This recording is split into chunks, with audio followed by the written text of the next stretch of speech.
Is it working now? I think it's working. Shit. Oh my God. Oh my God. Okay, enjoy.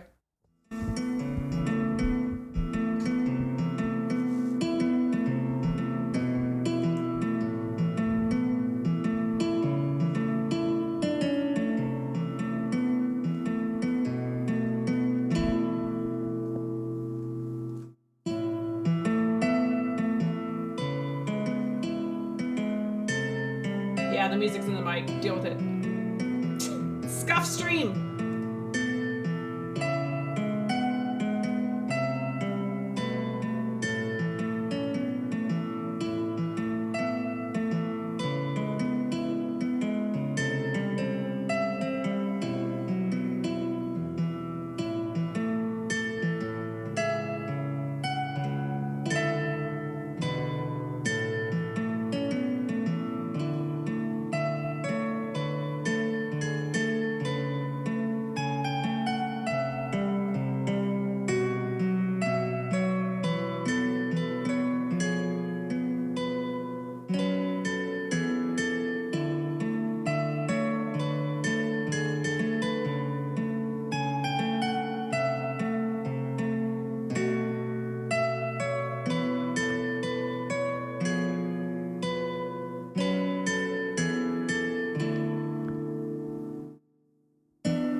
Chat. I'm gonna be so honest. I held the mic to my phone on Spotify so we could have vibes.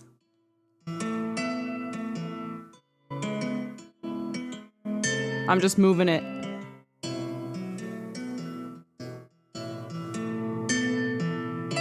Everyone boo the main streamer for having problems with the setup.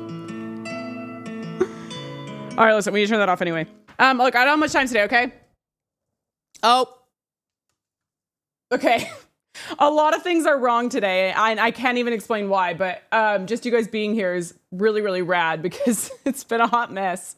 So thank you so much for being here.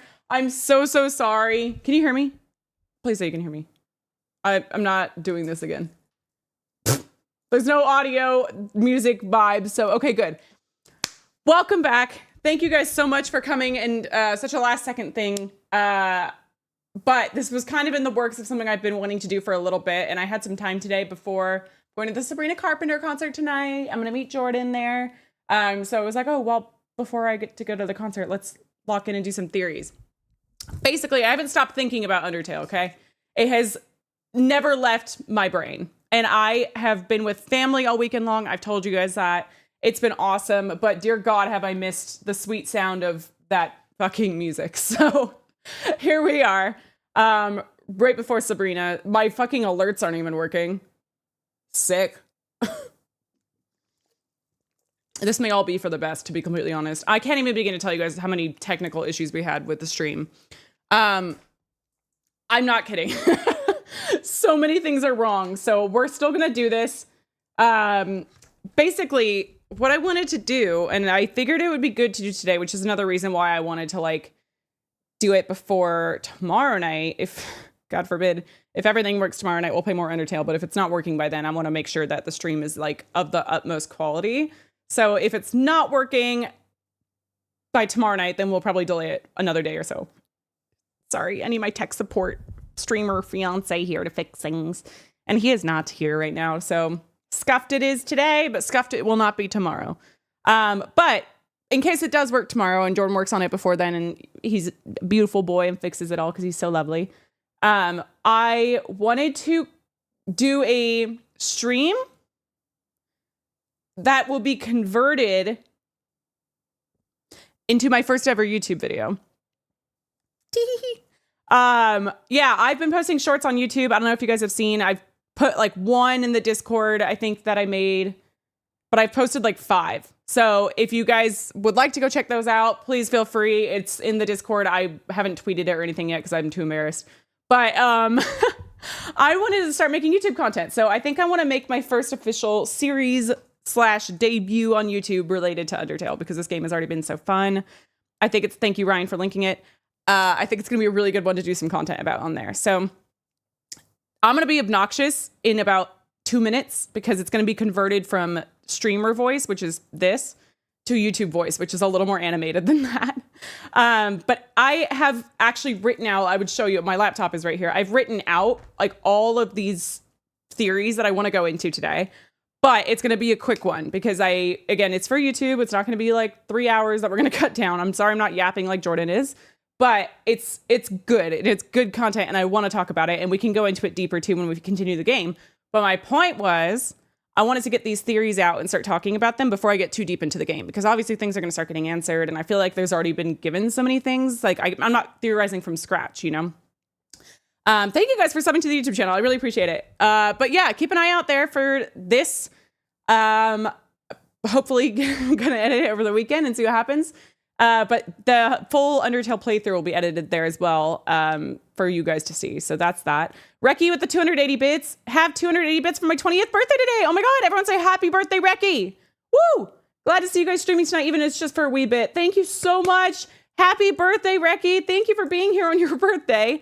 I hope you've been enjoying it or you're about to go enjoy it wherever you are. But thank you. That's so sweet. I'm so sorry that it's such a quick stream today, but I'm hoping that you guys are still gonna have some fun. So, without further ado, let's go YouTube. Everyone say hello, YouTube. All right, so this is it. I'm playing Undertale for the first time ever, and it's been such an emotional journey. You guys have seen me through all phases of sadness and happiness and fear and everything in between. And I have loved this game so much, and I've been so excited to do more of it.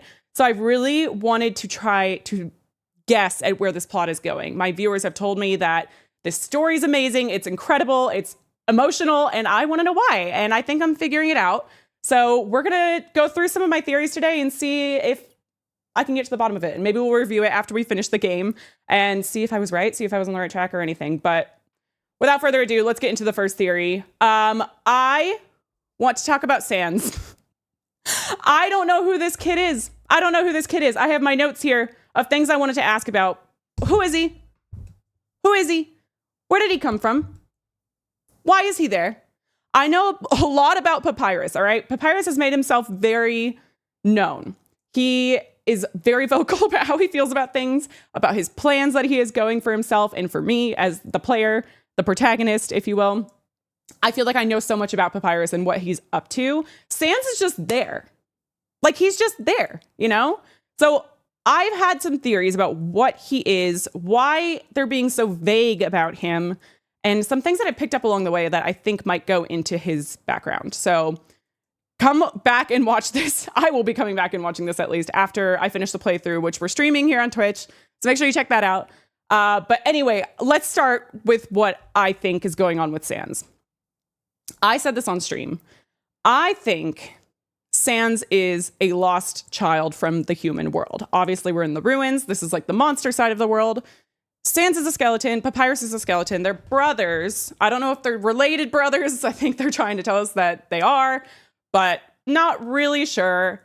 However, they are skeletons, and there's been no other skeletons in the world so far. These are the only 2 we've met. They were the first ones we met when we got out of the catacombs, which I'm not going to go back to Toriel type beat. We'll get to her in a sec. But Sans and Papyrus have been really fascinating in terms of their backgrounds. I think that we learned a lot on our date with Papyrus.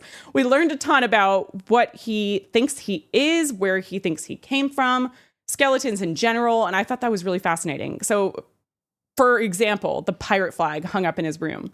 They said they found it on the beach exploring one day. I think he was with his friend or something.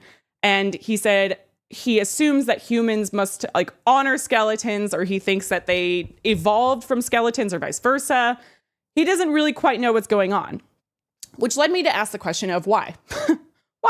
Why is he a skeleton in the shape of a human? We're relatively Sans sized, right? Like protagonist is like relatively Sans sized. So there's a world where Sans is very much potentially a human. Obviously, all living creatures have skeletons. But, I mean, we did meet Toriel, who's a goat lady, so she's got a skeleton too. However, his shape, his build, everything is very identical to us, the protagonist. I think that's fascinating, and I want to try to figure out what's happening there. So the skeleton bit is already something that I noted first and foremost, because I not only want to know why those two are there as potential humans, but also why Sans is the standout between him and Papyrus. So I have thought further about that, and I think we have to go back to Toriel, which leads me to my second theory, which is that Toriel is kind of, stick with me here, I think Toriel is kind of like the ferryman of the souls for the ruins. I think she is potentially the Charon. I think she's maybe seeing people through who have either died or I don't know, there's some skeletons, there's some other stuff going on. So we'll see about that. But I think there's something there. She's the kind goat lady who took me under her wing.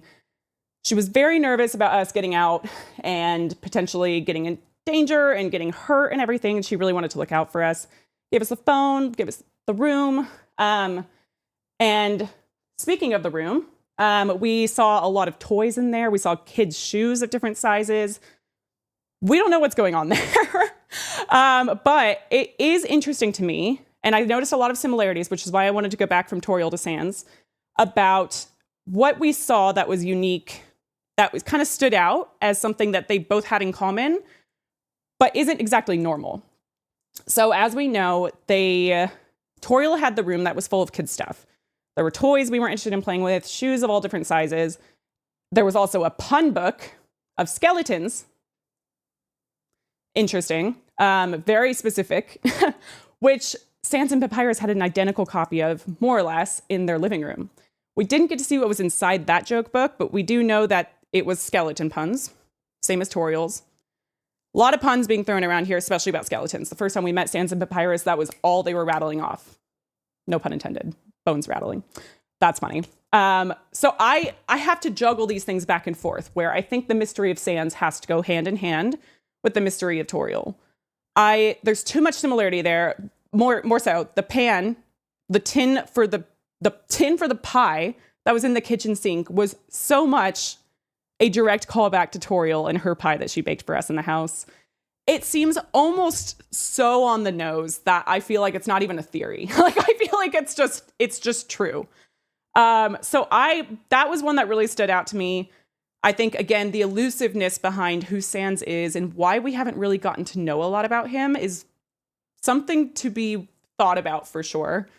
Papyrus, again, is very surface level. We've known a lot about him. He's very vocal about how he feels about things. Sans is just kind of there right now. For those of you who don't know, I just got to the part in the game where I went on my date with Papyrus. We just fought Papyrus. And now we're going along from there back through the town. So we have a lot of the game to go. We're not even halfway there yet, I'm pretty sure. But there's got to be more to this Sans character. I think it's too vague. They've not really gone into it a lot, but they have a lot of things that they're hinting at here and there. This was another one. His door in the house that he shares with Papyrus was locked. We couldn't go in.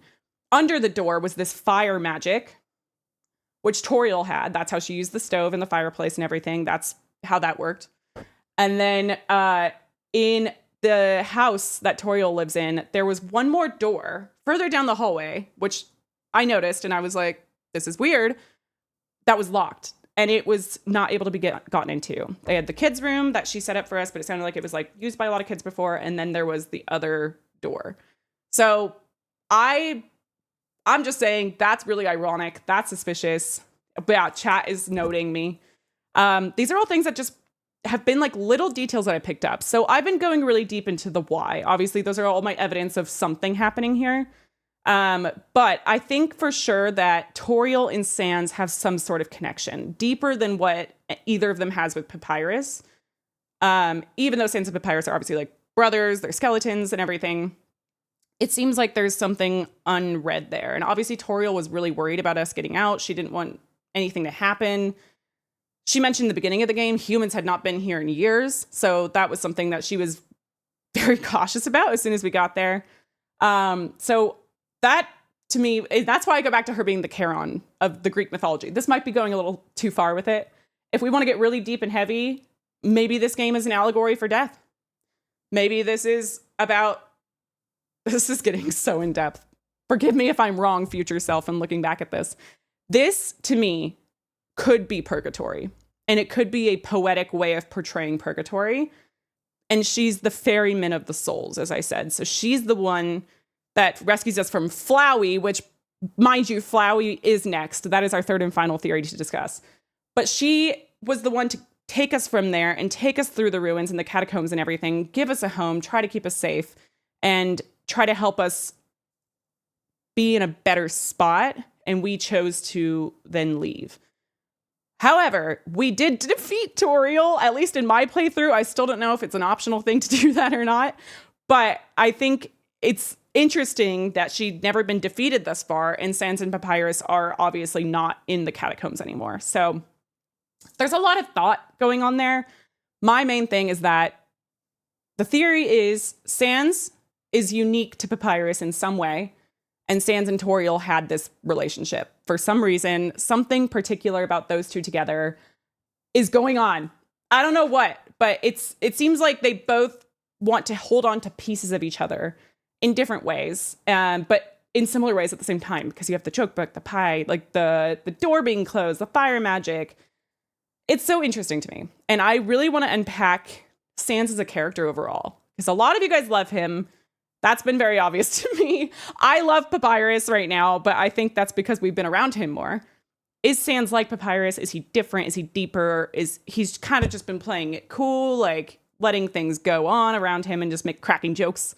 But it's been really interesting to see their reaction and to see what they've been treating us like, what Toriel treated us like, and going and finding all these similarities. So those two kind of go hand in hand for me, even though they're two separate things. I want to know more about Toriel as an individual in this whole, like, helping lost souls business. And then Sans, it's, you know, with Papyrus looped in there with the history element of why there's skeletons in the monster world, even though skeletons are within humans. Weird. They think they're monsters. They don't know that they're humans. Something like that is happening. And I'm really curious to see the lore of Sans and Papyrus. Where did they come from? Why are they stuck there? Why they were human? What happened? Why aren't there more skeletons? The NPCs in the town said one day skeletons came in and asserted themselves. So they weren't born there. They came in like we came in one day. I want to know more about that. I want to know how we got there and why they're just like taking over this town area. They have their house. They're all like settled in. So obviously there was reason behind showing us that. And I'm really excited to get more into that. I now need to discuss Flowey. I don't know what's going on there. Flowey, the flower, and I had a really awesome first introduction. He scared the shit out of me. He was so mean to me, and it was like my first like rug pull of the game. Loved it. It was great. Hooked me immediately. However, I had to think more deeply about Flowey. I even put it in all caps in my notes because he triggered me so hard. I did want to specify this last topic is not so much a theory as a question. And I want to know what the fuck Flowey is. I want to know who he is. Where did he come from? Why was he the first thing we saw in the entire game?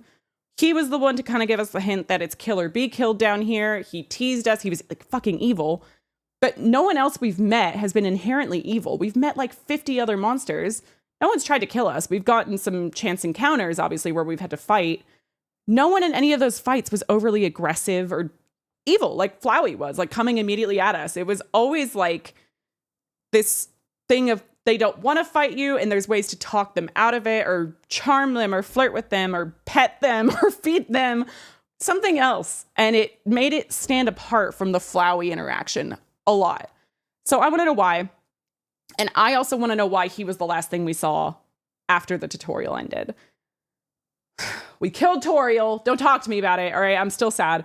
We killed her. We tried to move on to exit the catacombs, but we had to see him one more time. He taunted us about Toriel's death, about going back full circle to what he said about kill or be killed. It was like the meanest lesson of all time. But it was so interesting to me that he was the thing to start and end the tutorial. It was this very poetic thing. So I have a couple of theories. We obviously haven't seen much besides him bullying me, but I do want to know what he's about. I don't think he's just there to provide vibes. And I think nothing in this game feels totally coincidental. Like everything seems placed very purposefully, very intentional. And again, as I know from my viewers, this game is very amazing. The story is incredible. The emotions are high. I have gotten to parts of the game where I felt things, but there's so much left to unpack and to unravel. And I'm so excited about that. Flowey, I have not been able to unravel because I haven't seen him yet. I saw him twice, once in the very beginning and once after Toriel, and he's just been taunting. But I think there's something more going on with him because he's so evil and no one else has been like that yet. And it's just felt like a very it feels different than all the other interactions we've had, whether it's the chance encounters, the NPCs in the town, Sans and Papyrus, Toriel. Everyone has felt so much more gray, at least, if not good. And he's just pure evil. So I mean, here are the theories I've had. I wrote them down. This is how ridiculous I went. 1, Flowey is a spy for the King Dreamer. I really and truly think this could be one. This is actually my most lightweight theory because I don't think that's totally impossible. But we heard from Papyrus that this king is so good and so great and so helpful. I called bullshit on that. I don't think that's true. Flowey being inherently evil would give us a good hint towards the king actually being evil himself. And if Flowey is a spy for the king, he's the one that's witnessing when humans come down and fall into this world. He's the one that's telling the king. And I don't know where else that goes from there, but I know that that's what this is building up to. Is we got to take you to the king to get you through the barrier and get you back to where you came from. I think there's got to be something that the king has the eyes down on the ground, and Flowey is the most perfect example of how to take something so innocent looking and so pure and turn it to something so evil. But then you have the skeletons who are just these kids that are playing around, which this is a scary theme and this is not. So it's this thing of this game is playing so hard with what is good and what is bad and our looks deceiving and what is evil, what is good. Is anyone evil? Is anyone good? Monsters, humans, There's so much cool stuff like that. Flowey is the one that I think there's something else going on. I had another theory. I thought maybe he could be one of the kids that Toriel couldn't save, just like me. I don't know. She did fight him and either he got defeated, he left, something. I don't think we've seen the last of Flowey because he did come back after she died. So clearly he wasn't killed off, but that could be another far-fetched theory, is that he's actually one of the kids she couldn't help. And now he's just here and he got reincarnated as a flower or something. I think he's got some sort of moral issues. And I don't know where those came from, but he is, like I said, different than the other monsters that are down there. So that is a wild theory, and that would really add to why Toriel was so stressed about making sure we were okay. So that's another one. My most far-fetched Flowey theory. Get ready for this. I think there's a chance Flowey could be me. I think he could be the protagonist. And when I say that, I mean, this is getting real in-depth, crazy, backwards shit, all right? I think maybe there's a portion of our soul that is represented by Flowey and the evilness in human or something. If they're really going deep with this game, they'll do something like that. I don't know if it's that deep, but I literally have no idea what they're doing with Flowey and what his purpose is to the game other than to make us pissed and to taunt us.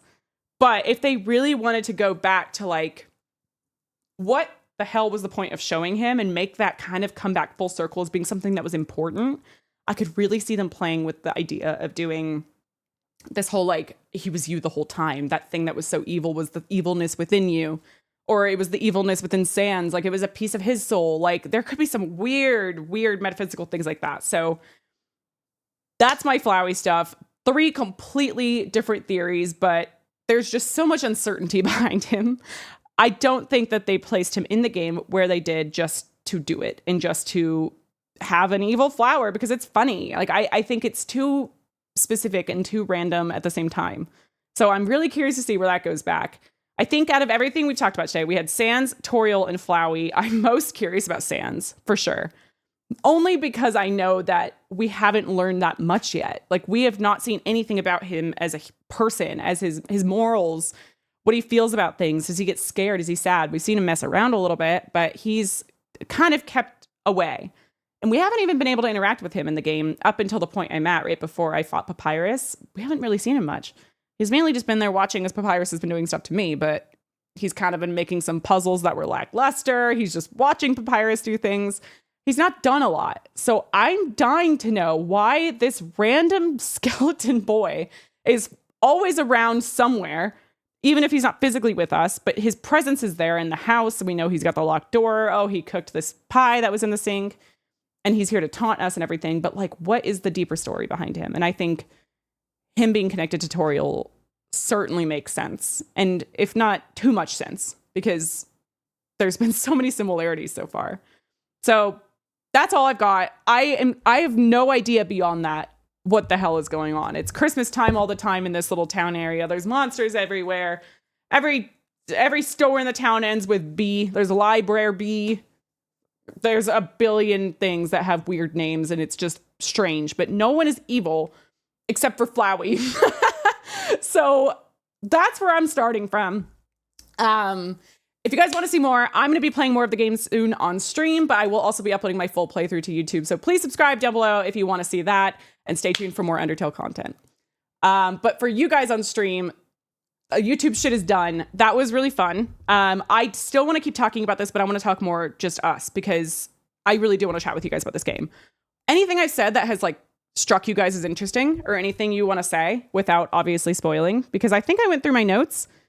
But I want to see if there's anything else we can unpack, because there was so much. I was just going deeper and deeper down the rabbit hole in my brain of like all these similar pieces of imagery, and still going through Toriel maybe being the Charon of this game. Caretaker of the ruins, ferryman of the dead, pretty similar. But I also totally see a world where I'm going so deep with my theories that this game is more just like a simple, cute little story of love and being, you know, looking out for each other, and don't judge a book by its cover and stuff.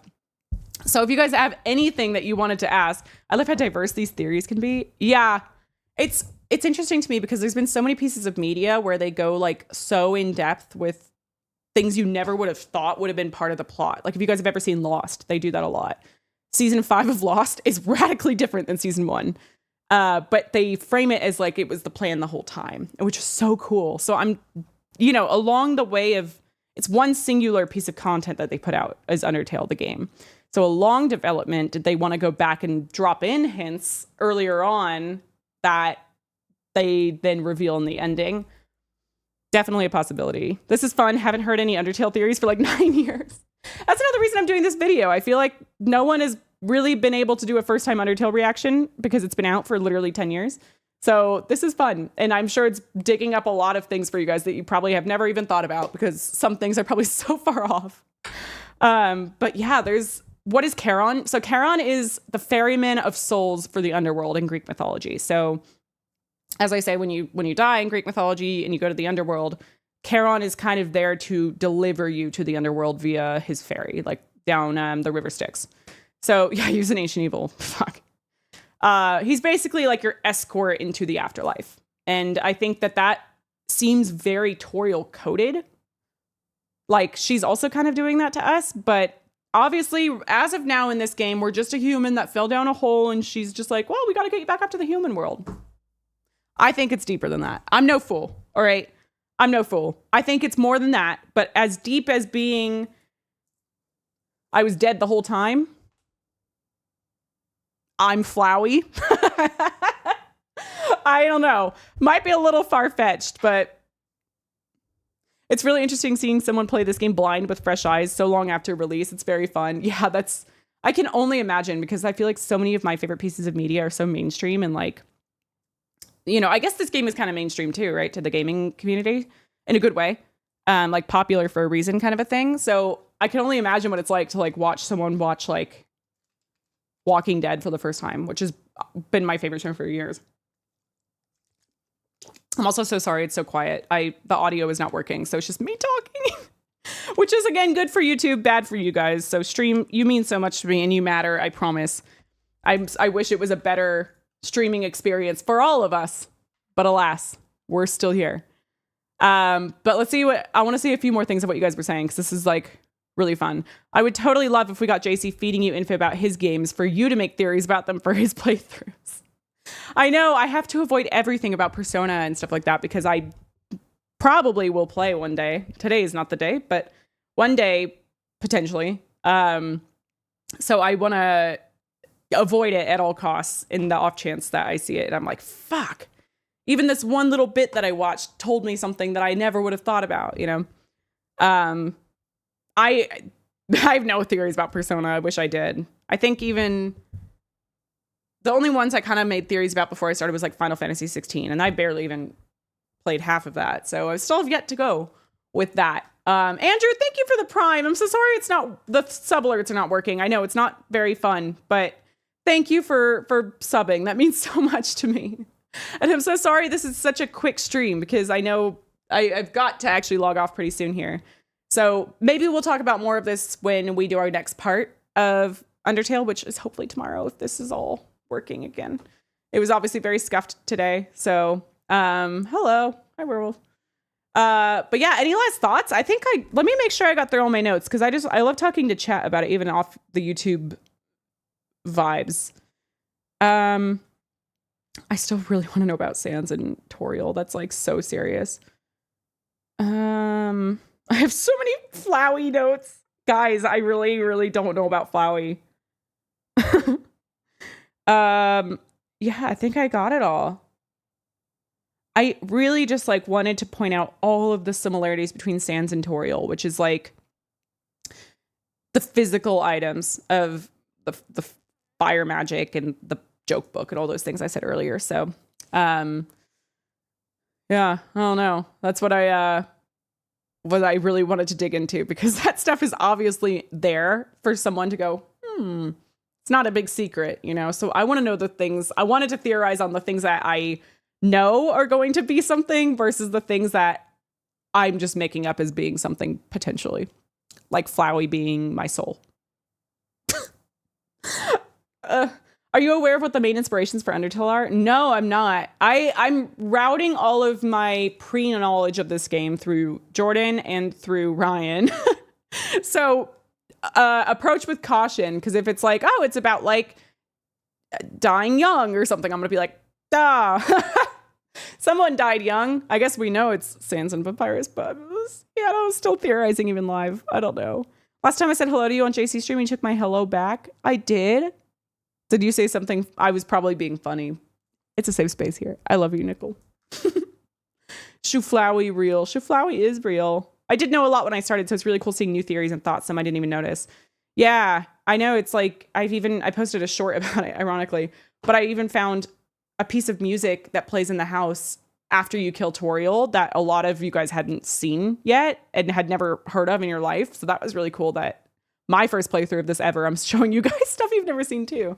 I'm sure some of you out there have seen it all right? I'm not shocked, but it is cool that there's still like little tiny Easter eggs to explore.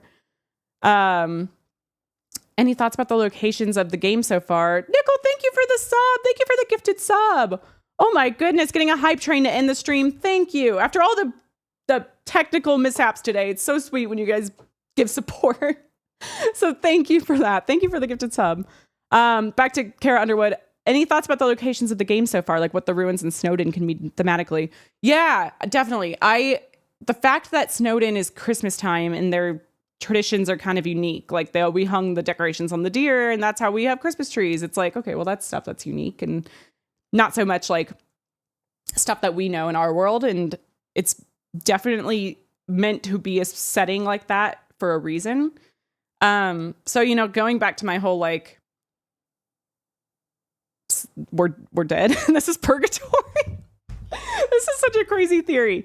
if we're dead and in purgatory, why is it Christmas? Is it because there's a childhood memory of the protagonist that was deep involved in Christmas, and that's why? Did we know Sans and Papyrus in our real life, and they're helping guide us to the underworld?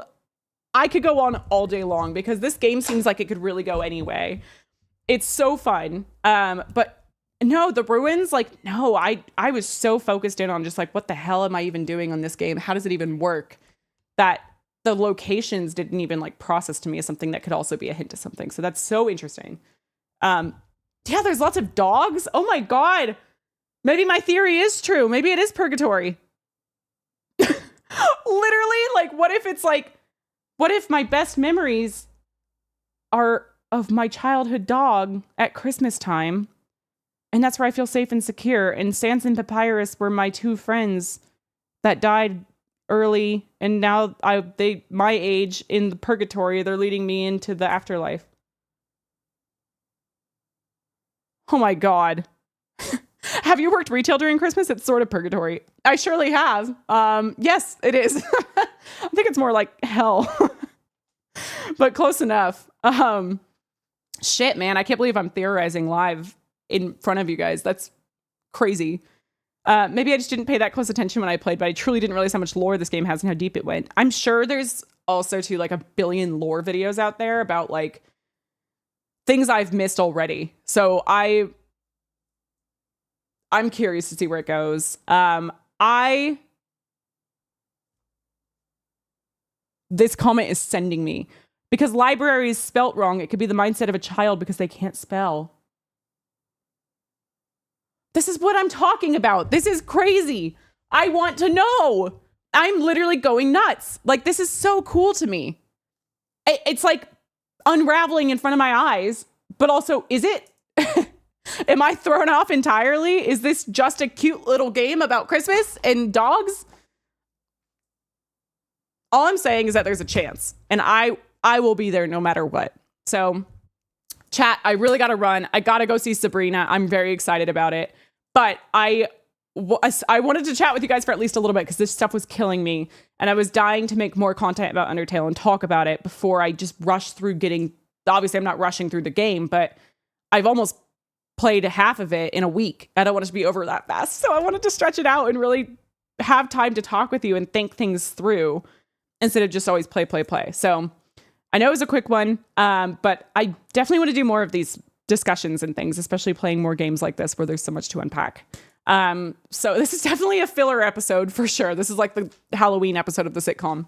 Thank you guys so much. Hearts in chat. I'm going to send one as Jordan because that's literally all of, he just wrote at the exact same time as me. I'm proud of streamer and I put a heart. Sorry. I love you guys. Thank you again for being here. Short but sweet, just like Sabrina. And I will see you either tomorrow night for Undertale if everything is working, I hope. But if not, certainly plenty of times this weekend. So good night-ish. Love you guys, and I will see you soon. Goodbye.